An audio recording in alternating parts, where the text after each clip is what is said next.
We've been graced with beautiful day after beautiful day. Not a single cloud in the sky.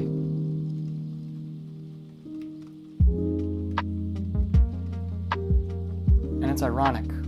I'm reviewing a book where there is nothing but clouds. The Shining by Stephen King. About a month ago, I finished reading Lonesome Dove. That's my favorite book of all time.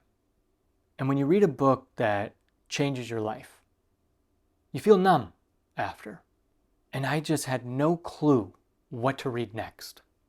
Thought about it, mulled it over, stared at my bookcase for a while. And I eventually landed on The Shining by Stephen King, this classic horror novel. He is my palate cleanser author, my potato chip, my popcorn author. I go to him to cozy up to a good story. He's just a good, fun storyteller. And I enjoy that. He cleanses my palate in between emotional reads. And I know what you're thinking. Fun? Cozy? What? Stephen King is a horror author. His books are scary. What are you talking about? Well, The Shining, among many of his other books that I've read, I just haven't found to be scary. They're just entertaining stories to get lost in, to enjoy. Feels like a nice, fun TV show. And I couldn't put this book down. I think I read this in less than a week. The book is almost completely different from the movie. So much more detail, so much more emotional depth. You really care about the characters, even Jack Torrance. Whereas in the movie, it's much more focused on the horror and the spooky stuff. Cabin fever and that slow burn and descent into madness. You really dive deep into the inner workings of the family. The family dynamics between Jack and Wendy and Danny. You really get to learn more about the history of the Overlook Hotel, the past owners and guests, the corruption and the parties they would have. And even though I loved and enjoyed this book, it didn't really surprise me as much. I mean, yeah, sure, diving into Danny's mind and learning about the history of the hotel. Yeah, because I saw the movie beforehand,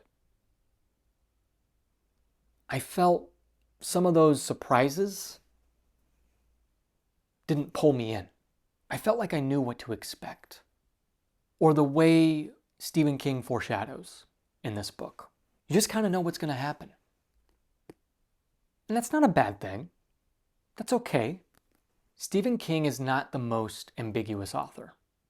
He keeps his cards close to his chest, but he shows you them every now and then. Little glimpses, little peeks. And by the time he reveals his full hand on the table, you knew it. You knew what every card was going to be. I knew the signposts and how the story was going to unfold with how he was foreshadowing. And I think not being surprised took a little bit of that enjoyment out of the book. Still enjoyed it, but it wasn't this, whoa, this is my favorite Stephen King book of all time. My favorite Stephen King book of all time is still Misery. Now that surprised me. And this actually scared me. And I know, scary is different for everyone. What happened in room 217, I think, that wasn't as scary for me. But to other people, yeah, that might be pretty scary. And also, if you're a kid reading this, if you're 12, 13 years old, if you're in high school reading this, that's going to turn your world upside down. And reading this in the time it was published, that's probably going to make it a little more terrifying, a little more surprising, because nothing like The Shining ever existed. So this being the first The Shining, yeah, this is going to be one of the scariest novels ever made. But regardless of all that, I absolutely adore how Stephen King frames a story how he presents that story, how he foreshadows, how he cuts back and forth to different perspectives, especially toward the end of the book. It's fascinating. Keeps you on the edge of your seat.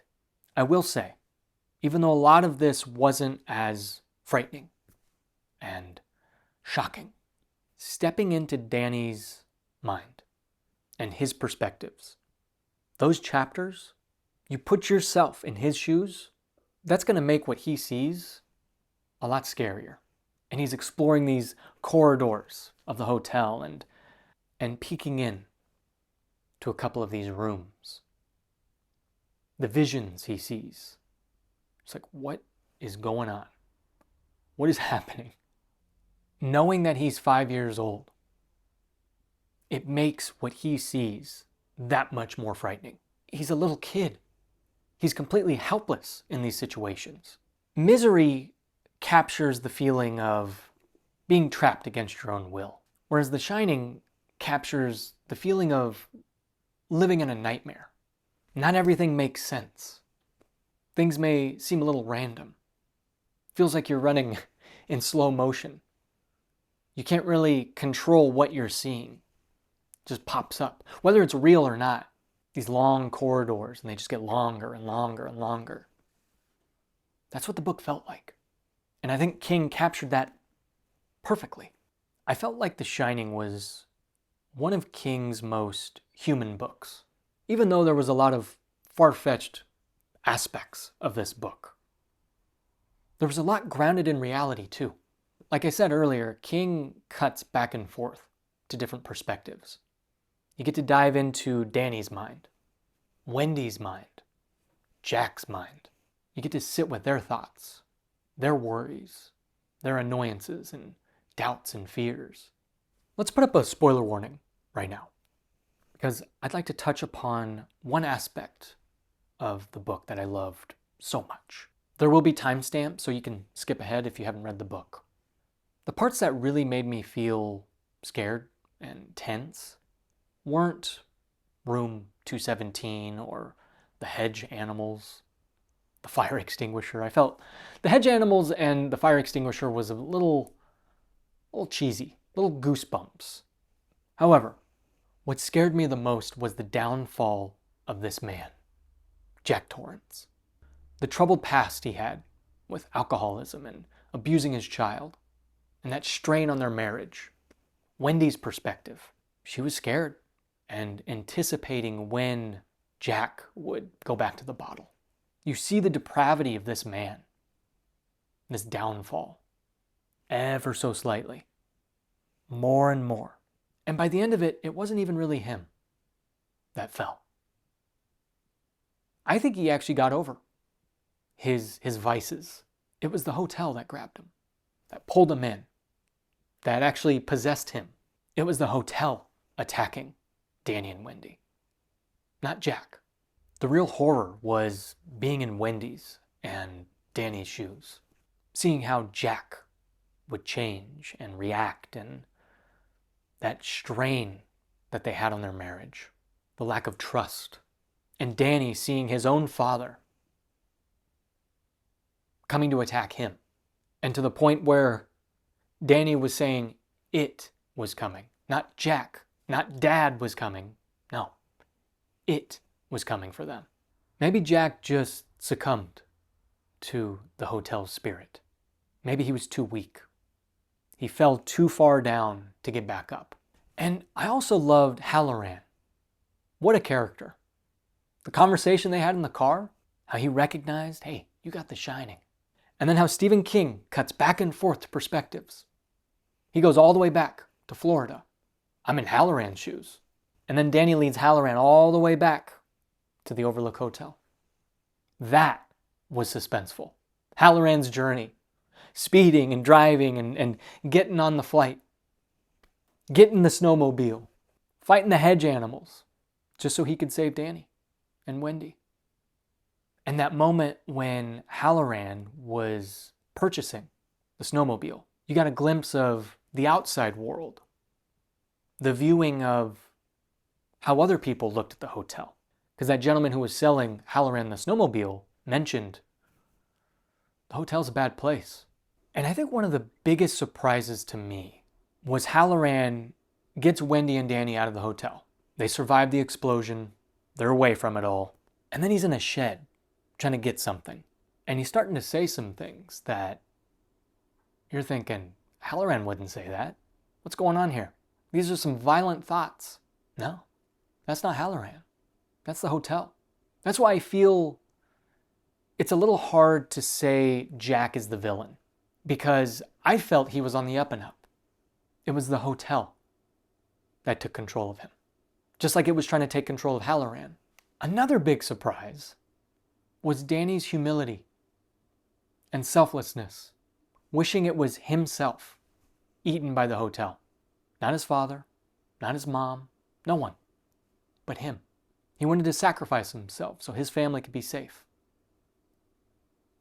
5-year-old boy doing that? What courage and bravery. What a great book. What a fun read. Stephen King it's not rocket science how Stephen King writes. It's very accessible, but it's not juvenile. It's enjoyable and intriguing. How King is able to take so many of these ideas and write all these different stories, whether some of them connect or not. Fascinating how this guy has such a large library of books and the variety. Nothing really overlaps or becomes repetitive. This is a great book. Still not as good as Misery. Misery was my first dive into Stephen King. And I don't know if you've heard, I made an announcement last week that I was going to dive into The Dark Tower.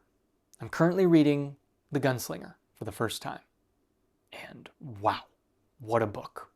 Completely different from anything King has ever written. And I can't wait to share my thoughts on that one. That was my review for The Shining. Have you read The Shining? What are your thoughts on this book? And where do you rank it in the other King books that you've read? And what's your favorite Stephen King book?